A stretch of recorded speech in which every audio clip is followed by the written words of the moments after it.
Olá, tudo bem? Eu sou o professor Morfeu e você está no nosso canal do YouTube, um espaço reservado para nós trocarmos ideias, divulgar o nosso trabalho. Mas hoje eu estou aqui inaugurando um quadro muito especial que já era um projeto que estava há muito tempo no meu coração e que é falar sobre livros. Geralmente eu estou nas redes sociais falando sobre meus cursos, sobre meu trabalho como advogado. E hoje eu estou aqui no meu escritório pessoal. Aqui não é o meu escritório de advocacia, é um espaço que eu tenho na minha casa, onde eu estudo bastante, preparo as minhas aulas, preparo as petições no meu escritório e especialmente dedicado à leitura. Esse quadro do nosso canal, ele não tem intenção nenhuma de fazer propaganda de nenhum livro, de nenhum um ambiente que venda livros também. Não é essa a nossa principal ideia, mas sim de fomentar a educação, a leitura, eu trocar um pouco a experiência que eu tenho com vocês, trocar com vocês a experiência que eu tenho nesses 22 anos de magistério, por um bom tempo inclusive como professor de literatura, e falar sobre livros.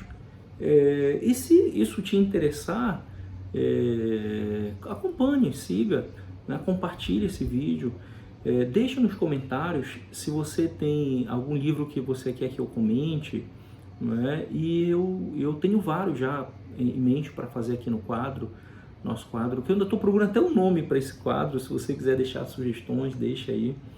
Esse nosso quadro, esse nosso momento, ele é especialmente dedicado a minhas filhas, porque eu quero deixar aqui registrado para a posteridade, para que um dia elas, adultas inclusive, vejam, assistam e saibam que o pai delas dedicou tanto tempo da vida à leitura, e assim as incentive também, né? Eu estou aqui com a menorzinha, está aqui, olha, a Liz Maria, pouquíssimos meses aqui nessa foto, e ela tá numa foto assim em frente a vários livros. A gente sabe, mal enxerga direito, mas ali já está se ambientando, né? E aqui ao lado a Maria Helena. A Maria Helena está aí com 9 anos, atualmente está com 9 anos, e já também já tem despertado algum interesse pela leitura. Eu vou falar hoje sobre uma obra que eu já há muito tempo eu gostaria de ler, desde a época do curso de letras, que é a Tieta do Agreste, a obra de Jorge Amado. Eu tô com essa versão, olha como é esse livro aqui, olha como ele já está todo. Esse é livro raiz, né? Esse livro eu comprei num sebo, né? É difícil aqui, você que não é de Macapá, de repente é uma cidade maior, que de repente tenha sebo aí, e aí você encontra livros usados de muita qualidade, por um preço bem baixo. Esse aqui foi uma das minhas viagens, eu comprei esse livro num sebo em Curitiba. Um livro muito bom, e um preço assim que parecia que estava sendo dado. Eu não me importo se o livro está meio rasgado, porque o interior dele está intacto. Eu tô aqui, eu vou fazer duas partes, que Tietê é muito extenso. Eu tô mais ou menos aqui, ó, eu tô mais da metade do livro, ó, tô mais da metade.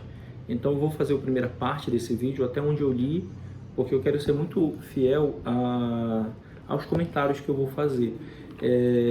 Esses comentários são, obviamente, a minha impressão que eu tenho do livro, a análise que eu faço, e eu vou, sobretudo, fazer de um ponto de vista não muito técnico, sobre a classificação literária, mas sim sobre a importância dessa obra, os elementos dessa obra, até para ajudar quem está estudando, quem tem interesse em leitura. Despretensioso mesmo, não estou aqui fazendo nenhuma apologia à venda ou, né, a qualquer outra coisa. Despretensioso mesmo é trocar aqui, deixar registrado uma impressão que eu tenho e uma experiência que eu tive ao ler, uma experiência muito boa que eu estou tendo ao ler essa obra, também sem pressa. Eu já estou há alguns meses, e é importante eu falar isso, porque muitas vezes a pessoa se impõe um ritmo e fica frustrado porque não consegue terminar aquele livro em um mês, ou ver um livro desse gigante aqui, né? e aí a pessoa já desanima, fala, eu não vou conseguir ler, ou eu não vou ler. Não. Então, assim, eu acho que a leitura ela tem que ser sem pressa, né? Antigamente tinha muito nessa expressão no vestibular, leitura obrigatória, né? A leitura nunca deve ser obrigatória, né? Ela tem que ser prazerosa, incentivada. Então eu me ponho esse desafio de ler um livro tão grande como esse, até fora de moda, né? Porque os livros atualmente eles são mais curtos, inclusive por uma tendência do mercado, né? Muitos autores acabam se rendendo a isso e escrevem livros mais curtos. Deixa eu ver aqui um livro. Eu não tenho nem roteiro, viu, pessoal? Eu não tenho nem roteiro, eu estou aqui trocando ideias com vocês. Deixa eu ver um livro aqui do mercado, que atende o mercado. Eu tenho aqui também. Esse aqui, ó. Eu também comprei um sebo. Essa aqui também tem uma viagem. Virou filme muito famoso, né? Diário de uma Paixão. Ó, um livro curtinho, esse aqui a pessoa lê. Né? É bom também, esse aqui é bom. Se você quiser, inclusive, a gente faz um vídeo desse. Isso aqui atende o mercado, né? Esse que eu quero dizer. Porque hoje o mercado ele é muito com esse mundo rápido, que ninguém tem mais tempo de ler um livro grande e tal. Então o primeiro desafio é esse, né? Ler um livro desse tamanho. E eu quero dizer assim muito claro, pessoal, que eu estou fazendo a referência aqui à análise do livro, vou fazer a análise do livro, porque também virou filme e também virou novela, né? E e são 3 produtos diferentes, né? Já assisti ao filme e estou também na mesma, para entender muito melhor o que está acontecendo aqui, fazer esse vídeo com vocês, também estou assistindo a novela, né? Também com milhares de capítulos, demora talvez 1 ano para terminar de assistir, também dentro do meu tempo, mas também tenho assistido, estou lá pelo meio também da novela. E eu quero dizer uma coisa, muitas vezes a gente encontra assim, uma pessoa querendo falar algo para impressionar e já virou um bordão, parece que entre os intelectuais ou pretensos intelectuais, uma fala assim, né? Ah, eu prefiro o livro. Você já deve ter ouvido essa, né? Que quando tem livro e filme, a pessoa fala assim, eu prefiro o livro. Eu não gostei do filme, eu não gostei da novela. Lembrando, isso virou assim, eu não sei se você já ouviu essa de alguém. Não, eu prefiro o livro. Que a pessoa quer dizer que ela lê o livro, né? E nem sempre isso é correspondente, né? Porque às vezes o filme é melhor, né? Às vezes a série é melhor, né? Te agradou mais, é melhor. Eu tenho um exemplo desse, que toda vez que alguém fala para mim, não, eu prefiro o livro, eu tenho um exemplo desse. O Alto da Compadecida, do Ariano Suassuna. Ele tá por aqui também. Eu vou... Acho que no próximo vídeo que eu gravar, eu vou deixar tudo aqui próximo de mim, para poder mostrar para vocês. Eu vou... O livro tava por aqui também. Então está uma organizada, né? Aqui no nosso espaço. O livro, que o Ariano Suassuna não se discute, né? O filme que foi feito, não esse 2 agora aí, meu Deus do céu, foi lançado um recente agora, o 2, Alto da Compadecida 2, que é uma tragédia, né?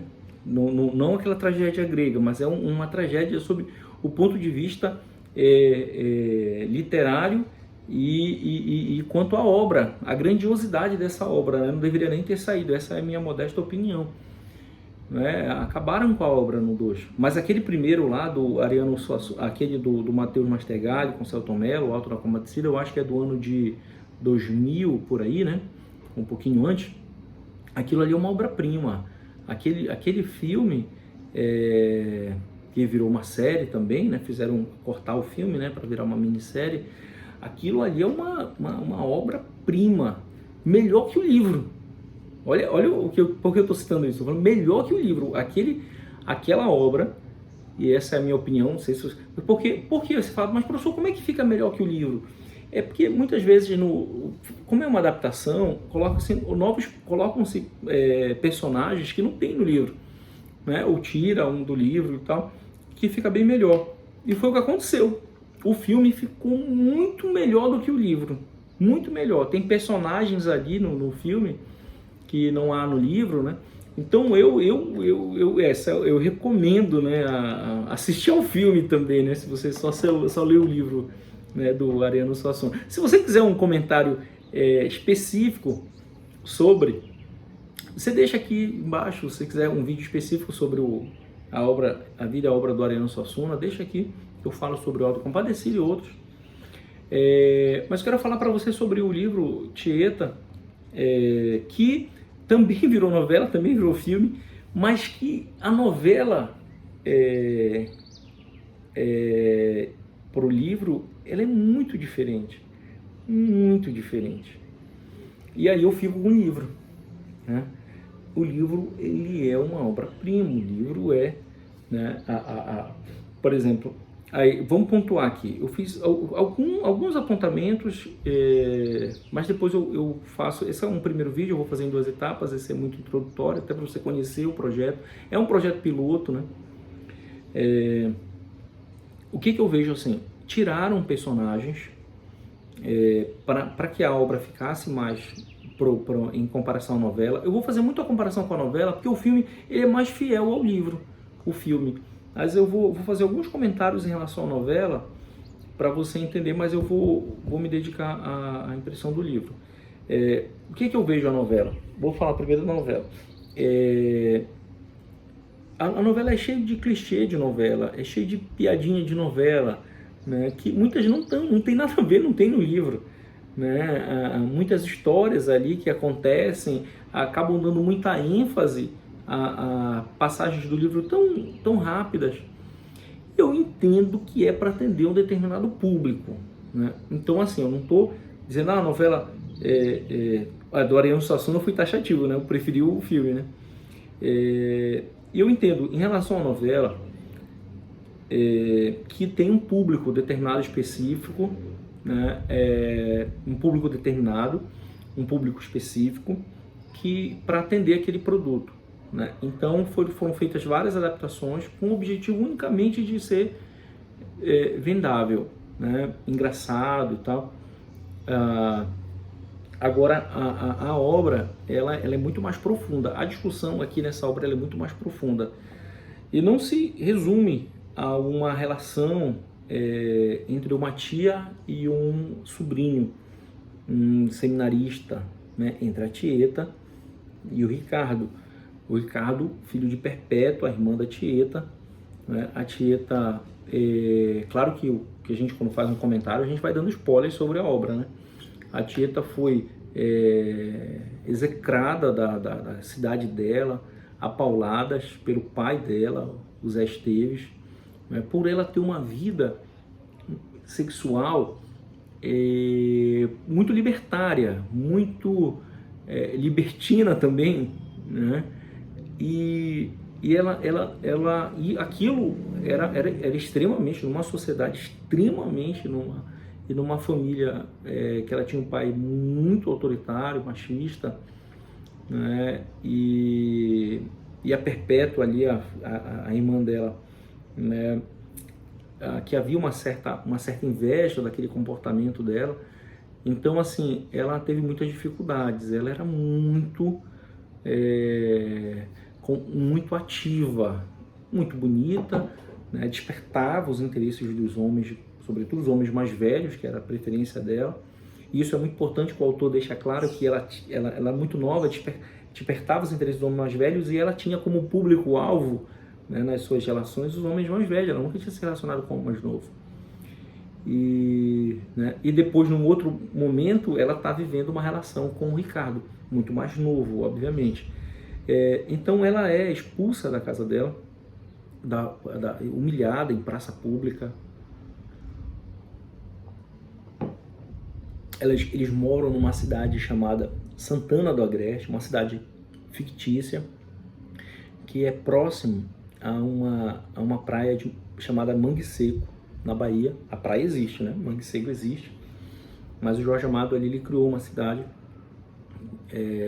criou todos os personagens, criou uma cidade, Santana do Agreste, né? Que na verdade sim, o nome ele é fictício, mas tudo que acontece ali tem, obviamente, inspiração em histórias reais, né? E a Tieta, ela sai da cidade com a pecha, né, de uma mulher promíscua, né, de uma mulher que não respeita, né, os bons costumes da cidade. Então ela vai embora totalmente humilhada, sem nada, né, né, viver sabe lá para onde, né, vai embora da cidade. E ela aparece anos depois. Acontece que assim, depois descobrem que ela mesma manda cartas para a família, dizendo que ela está muito bem, que ela casou com um homem rico, e ela está muito bem, ela é uma empresária agora, e ela em São Paulo, né, venceu, e ela começa inclusive a mandar dinheiro para para a família dela. E a família, eles vivem uma certa forma parasitando esses valores que são até pouco. Isso é falado na obra assim, que são migalhas que ela manda, mas a família toda vive parasitando em torno disso. Me lembra também essa relação, ela lembra a Metamorfose do Kafka. Não, eu até quero que vocês deixem comentários aqui se vocês lembraram também da Metamorfose, por essa relação, porque você lembra no Kafka que a família também fica parasitando, né, em torno dele, do protagonista, até que ele passa por uma metamorfose e ele fica incapaz, né, de continuar trabalhando. Se você quiser um vídeo sobre metamorfose, deixa aqui, tá bom? Seus comentários. Então eu vejo também essa relação da Tieta com a família, e ela fica mandando eles vivem nessa mendicância. Eles têm as suas tarefas também. O Zé Esteves, o pai, acaba caindo à falência, perde tudo, vive na miséria, com a madrasta da Tieta, a Tônia, uma personagem totalmente subversiva a ele, né? E o outro, a Perpétua, a irmã, que inclusive foi a delatora lá da vida dela, lá atrás, né? Quem delatou para o pai, né? Que a Tieta, onde ela estava e o que ela estava fazendo. E a Perpétua agora é viúva, né? Tem 2 filhos, o Peto, que é uma homenagem ao pai, o Major Cupertino, né? E o Ricardo, que é um jovem seminarista, deve estar lá aos seus 18 anos, 19, que a Perpétua, quando ele nasceu, o Ricardo, e é muito comum esse tipo de promessa, né? Você promete para os outros, né? Fala assim, olha, se eu conseguir, Deus, eu prometo que o meu filho vai subir a montanha tal, né? Eu prometo, se eu for abençoado, eu prometo que a minha mulher vai fazer determinada coisa. Então esse tipo, que é uma crítica social. O livro todo ele é recheado de crítica social, muito forte, né? E ela promete dar o Ricardo para Deus, assim, essa expressão, né?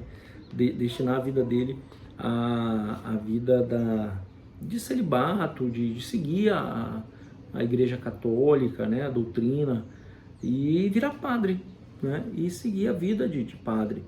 Então ela tem ela fez essa promessa. E a Tieta chega na cidade e ela vai virar a cidade de cabeça para baixo, porque agora a Tieta chega, né, 20 anos depois de ter sido expulsa, ela chega como uma milionária, ela tem muito dinheiro, ela tem muito poder, inclusive político, né, isso também é falado, e ela tem muito poder político, e ela é uma mulher muito bonita, né, isso também é uma crítica, né? Eu vejo também por uma crítica, porque a cidade toda fica espantada, aquela jovem, aquela senhora, né? Ela tem 40 e poucos anos, aquela senhorinha, né? Tão para frente, com roupas apertadas, curtas, né? E agora ela volta porque o marido dela faleceu, o Felipe, né? E ela volta para a cidade, e aí ela vai se instalar na cidade, leva a Leonora, a enteada dela, e assim, é assim que começam, os personagens vão se situando, né?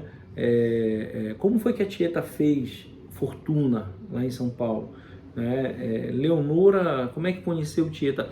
Tudo isso fica eu vou deixar para o próximo vídeo, que eu vou fazer a parte 2, fazendo a finalização, mas eu faço a primeira apresentação de todos os personagens, contextualizando a história nesse primeiro encontro aqui. É porque é um projeto piloto, né, como eu falei para vocês. Então, o que eu percebi? Essa adaptação para o filme, até para a novela, eles tiraram vários personagens que eu gostava, e isso é talvez o mais sentido. E também, assim, a discussão na novela é muito superficial, porque é um livro profundo. Diria até que a própria Tieta, o próprio enredo todo que se dá, a crítica aos bons costumes, a relação incestuosa, eu considero até em várias passagens secundárias, porque há uma grande discussão aqui, que é uma discussão ambiental. Não é? Porque há uma empresa que vai se instalar, que quer se instalar em Santana do Agreste, em Mangue Seco, especificamente Mangue Seco, que ela quer explorar a região.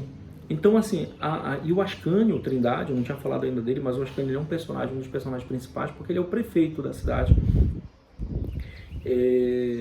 Assim, de fato, ele é o prefeito, né? Começa como a ajudante ali da prefeitura, mas ele é um típico herói, né? E eu pego esse conceito de herói de grandes literaturas, aquele herói romântico mesmo, aquele que está disposto, né, a colocar a coisa pública acima dos seus interesses pessoais. Ele se apresenta assim, ele é o herói, né? Porque ele dá a vida dele à causa, né? E ele acaba se apaixonando pela Leonora, a enteada da Tieta, né? E ali também vão ter um enlace, né? Vão ter uma relação ali os dois. E a Tieta acaba numa brincadeira a princípio, mas ela acaba se apaixonando pelo Ricardo, que é um tema pesado, né? O Ricardo, ele ele está ali na vida de celibato, ele é um seminarista, né? Ele está ajudando para ser padre. E a Tieta vai desvirtuar ali, vai colocar uma dúvida na cabeça. Na verdade, e aí eu quero ouvir a tua opinião. Eu não vejo que a Tieta desvirtuou o Ricardo. O Ricardo já estava com várias dúvidas em relação à vida dele de padre, né? Então ele não tinha essa certeza no coração dele. E ele vive um dilema, né? Se ele segue essa vida, inclusive de celibatário, né? Ou se ele se entrega a esse relacionamento, a essa mulher tão apetitosa, tão, né, sedutora, porque ela vai, como mais velha e como detentora de muito dinheiro, ela vai, de certa forma, agradando, ela vai conquistando uma relação até que eu vejo que é muito comum o homem mais velho, porque aí a gente tem uma série de obras, né, do homem mais velho com a menina mais nova, né? A gente tem a Lolita, né, um livro francês. A gente tem a presença de Anitta, né, que fez um sucesso danado, né, que também é o mais velho, né, com a menina mais nova. Mas assim, a mulher mais velha, isso é inusitado do ponto de vista literário, né? E a gente tem na Tieta essa personagem forte, de uma personalidade forte, né, que conseguiu muita coisa na vida, e também ela começa, até no início por uma brincadeira, mas depois ela mesma acaba se apaixonando, ela acaba se apaixonando pelo Ricardo. E o Ricardo vai cair nessa tentação, embora ele reze bastante, né, para que tenha forças para resistir, mas no fundo ele vive um dilema, ele acaba cometendo esse pecado pesadíssimo, né? E aí que lembra um pouco, e olha como a gente acaba dialogando com várias obras, isso é muito bom, lembra um pouco o Crime do Padre Amaro, do Eça de Queiroz. Também está por aqui em algum lugar. Depois que eu vou organizar todos os livros que eu fizer referência em um vídeo, eu vou colocar assim na minha mesa, que eu vou sempre ficar mostrando para vocês. Só que o Crime do Padre Amaro, o Padre Amaro, ele é perigosíssimo, né? O Padre Amaro, ele é criminoso mesmo, né? Ele comete atos ali deploráveis, né? Execráveis, nefastos. Eu vou deixar de repente para um vídeo específico para falar sobre o Padre Amaro, do Eça de Queiroz. Também deixe seus comentários aqui se você quiser. O Ricardo, que não é padre ainda, ele está estudando para ser padre, ele está muito longe do Amaro, né? Ele lembra porque acaba alguém que está dedicando a vida, né, à igreja, mas acaba desvirtuando, mas ele está muito longe, porque o Ricardo é um homem muito bom de coração, e ele vive esse dilema, ele não é ele vive isso, ele né, lembra o Gregório de Matos, né, do pequei, Senhor, mas não porque hei pecado, né? Lembra o dilema do homem barroco, né, do Gregório de Matos.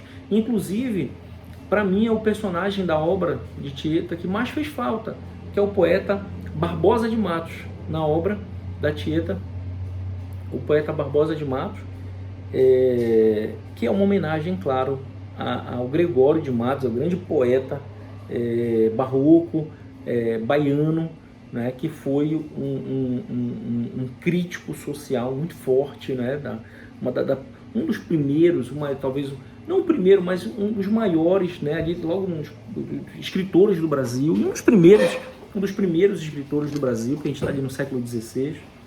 E ele foi, eu não tenho dúvida que o de Matos, que é o personagem que teve até um enlace com a Tieta quando ela era nova, ele é uma inspiração no Gregório de Matos.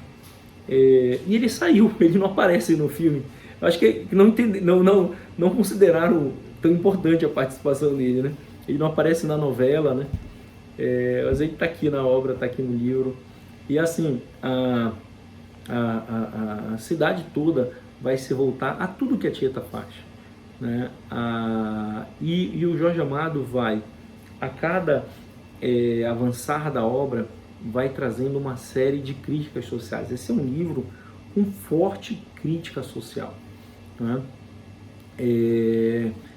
Da postura da Perpétua, por exemplo, que ela é uma mulher extremamente dedicada ao rito da igreja, mas com um coração pesado, né? Fala mal dos outros, deseja o mal dos outros, faz mal para os outros, né? E ela vive ali com aquela roupa preta de luto, porque ela é uma viúva, e parece E essa é uma crítica, né, daquela pessoa que muitas vezes está na igreja todos os dias, mas não está com o coração entregue a Deus, né? Está com o coração pesado, cheio de pecado. A Tieta representa esse personagem. E eu senti falta também de outros personagens que na obra tiraram, né, mas tem no livro e não aparecem na novela, né? E alguns que foram incluídos, né, na novela. Mas assim, essa primeira parte, para também a gente não ter um vídeo aqui de 1 hora, mas essa primeira parte eu acho que a gente apresentou o projeto. Vou depois gravar uma segunda parte e deixe os seus comentários. Se você gostou desse quadro do nosso canal, que é um quadro que eu vou estar falando sobre livros com você, se você gostou, dê o seu like, compartilhe esse vídeo, se inscreva no nosso canal, e eu vou estar trazendo aqui várias outras leituras que me marcaram, que fizeram parte da minha vida, e que eu vou estar compartilhando aqui com você. Tá bom? Muito obrigado pela atenção, um abraço, até a próxima.